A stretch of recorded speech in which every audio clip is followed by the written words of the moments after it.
केशव प्रसाद मौर्य हैं deputy CM Uttar Pradesh. Priyanka Gandhi पहुंची हैं लखीमपुर खीरी उस पीड़िता से मिलने। सर, प्रियंका गांधी पहुंची हैं, आपने भी देखा सुना होगा। उस महिला के साथ बदसलूकी हुई और कल उन्होंने मौन धारण किया था और आज उनसे मिलने गई हैं। आपको लगता है कि मानवीय संवेदनाओं के तहत वो गई हैं? देखिए, जहाँ तक श्रीमती प्रियंका वाड्रा जी का विषय है, यूपी में उनका दौरा एक जैसे कोई पर्यटक आता है उससे अधिक कुछ नहीं है। मिलने की जो कार्रवाई किसी से कर रही है उसमें हमको कोई आपत्ति नहीं है। सरकार की ओर से स्पष्ट है कि हम हर माता बहन का, बेटी का सम्मान करते हैं और इस घटना के भी जो दोषी थे उनके खिलाफ मुकदमा लिखा गया है। पुलिस के कई जिम्मेदार अधिकारियों के खिलाफ कठोर कार्रवाई की गई है। कांग्रेस का जो काम करने का ढंग है उससे मैं यह मानता हूं कि वह 2022 की ज़मीन तैयार खोजने के लिए आई हुई है, लेकिन 2022 की ज़मीन कांग्रेस के लिए उत्तर प्रदेश में बची हुई कहीं दिखाई नहीं देती।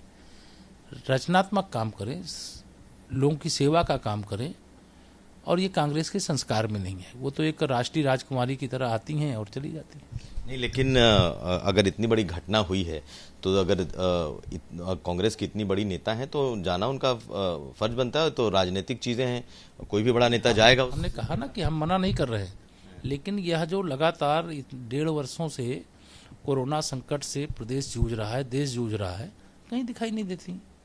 ट्वीट करना, बयानबाजी करना और 3 दिन के लिए आना और वह भी प्रोटोकॉल के नियम का उल्लंघन करना, सूचना भी नहीं देना, अनुमति भी नहीं लेना। ठीक है, आप जाओ, आप भी एक महिला हो, हमको उसमें कोई आपत्ति नहीं है, लेकिन यह तो जान लो कि सरकार को जो करना चाहिए उस तो कर चुकी है। जो दोषी पुलिसकर्मी हैं उनके खिलाफ, जिन लोगों ने उस महिला से बदतमीजी की है, उस बदतमीजी करने वालों के खिलाफ मुकदमा दर्ज हो गया है, उनकी गिरफ्तारी हो चुकी है। तो इस प्रकार का कोई ऐसे मुद्दों को हवा देना जो कहीं से भी दूर दूर तक औचित्य नहीं प्रतीत होता है। अगर कार्रवाई हम नहीं करते तब तो मुद्दा है। हमने पुलिस को दंड न दिया होता, दोषी को दंड न दिया होता, तब मुद्दा है, लेकिन ये मुद्दा ही नहीं है।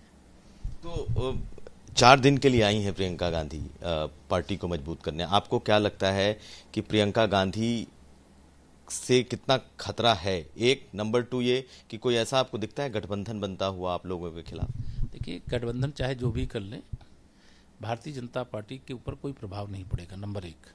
नंबर 2, जो मुझे समझ में आता है, मैं भी राजनीति करता हूं, मैं भी प्रदेश का भ्रमण करता हूं, दिन भर लोगों से मिलता हूं, उसके हिसाब से 2017 में 7 विधायक इनके जीते हुए थे। अब 7 में से इनके साथ में कितने हैं ये स्वयं जाने, लेकिन मुझे नहीं लगता है कि 2017 भी दोहराने की स्थिति में कांग्रेस आज की स्थिति में है। कांग्रेस के पास केवल फोटो खिंचाने वाले हैं। जो कांग्रेस के बड़े बड़े नेता बन रहे हैं उनके घर के वोट भी बीजेपी को मिलते हैं और फिर मिलेंगे। नहीं, लेकिन प्रियंका गांधी तो एक तरीके से कैंप कर रही है, बकायदा शीला कौल का जो घर है उन्हें वहां पे अब रहेंगी, लंबे समय तक रहेंगी। तो इम्पैक्ट तो सीधे आप ही पर पड़ेगा ना, क्योंकि बीजेपी के ऑल्टरनेटिव के तौर पर पॉलिटिक्स करेंगी यहाँ। हमारे ऊपर वो अमेठी में जो इम्पैक्ट पड़ना था वो पड़ चुका है।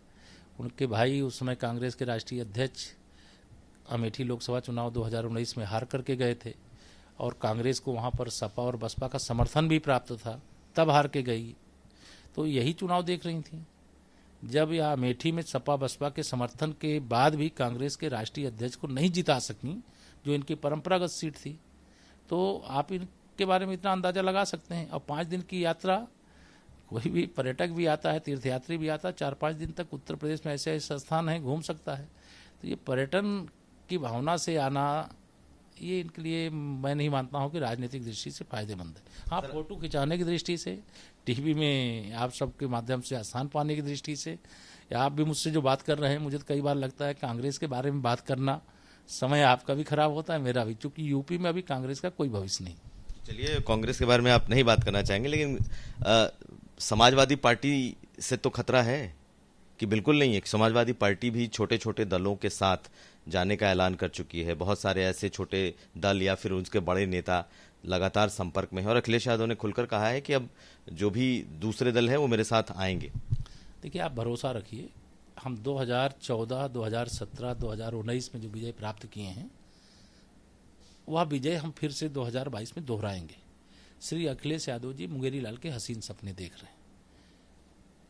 अभी जो पंचायत के चुनाव हुए, उस पंचायत के चुनाव में बड़े बड़े वो दावे कर रहे थे, लेकिन मैंने उस समय भी कहा था कि कौन कितने पानी में है, कौन कितनी संख्या में जीता है, इसका तो संदेश कब मिलेगा, जब चुनाव के परिणाम आएंगे। आज हमारे 62 हमारे हैं, 5 हमारे सहयोग से हैं, 67 की संख्या में इस समय जिला पंचायत हमारे अध्यक्ष हैं, लगभग 650 की संख्या में ब्लॉक प्रमुख हैं। श्री अखिलेश यादव जी किस दावे से कह रहे हैं? उस दावे से कह रहे हैं कि जो पंचायत चुनाव हुआ जिसमें जनता ने डायरेक्ट वोटिंग किया, उसमें वो आपसे आगे हैं, वो आपसे जीते हैं। ख्याली पुलाव है, ऐसा कुछ नहीं है। सच्चाई यह है कि जो जीते या तो भाजपा से जीते, या तो भाजपा के जो टिकट नहीं पाए थे, हमारे ही कार्यकर्ता थे, वो लड़ गए, वो जीते। तो हमारे ही जो हमारे थे या जो हमारे रहते हुए चुनाव लड़ गए, पार्टी के अधिकृत प्रत्याशी रहे बिना, वह जीते थे, उनका समर्थन मिला, इसलिए हमारे लोग जीत गए। अच्छा, प्रधानमंत्री ने योगी आदित्यनाथ की, मुख्यमंत्री की मुक्तकंठ से तारीफ की है, वो चाहे वाराणसी में हो या फिर जेपी नड्डा ने भी कल कहा, कैसे देखते हैं इसे? देखिए, माननीय प्रधानमंत्री जी जब हमारे उत्तर प्रदेश के मुख्यमंत्री की प्रशंसा करते हैं तो हम मानते हैं कि उत्तर प्रदेश के मुख्यमंत्री की प्रशंसा नहीं, बल्कि संपूर्ण उत्तर प्रदेश सरकार की प्रशंसा है, उत्तर प्रदेश की 24 करोड़ जनता की प्रशंसा है। और विश्व का सबसे बड़ा लीडर, मतलब जो हमारे देश के प्रधानमंत्री हैं, उनके द्वारा कुछ भी बोला जाना ये अपने आप में बहुत बड़ी बात है। और माननीय राष्ट्रीय अध्यक्ष जी ने कल प्रदेश कार्य समिति की बैठक में भी बहुत जोर शोर से उन्होंने उत्तर प्रदेश सरकार के कार्यों की भी सराहना की, संगठन की भी सराहना की, और 2022 की तैयारी में जुटने का आह्वान भी किया। और हम लोग 2022 में 300 से ज़्यादा फिर सीटें जीतेंगे।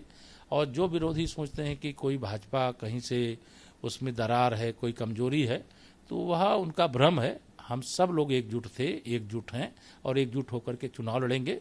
सपा बसपा कांग्रेस की तिकड़ी को फिर धूल चटाएंगे, कमल का फूल खिलाएंगे।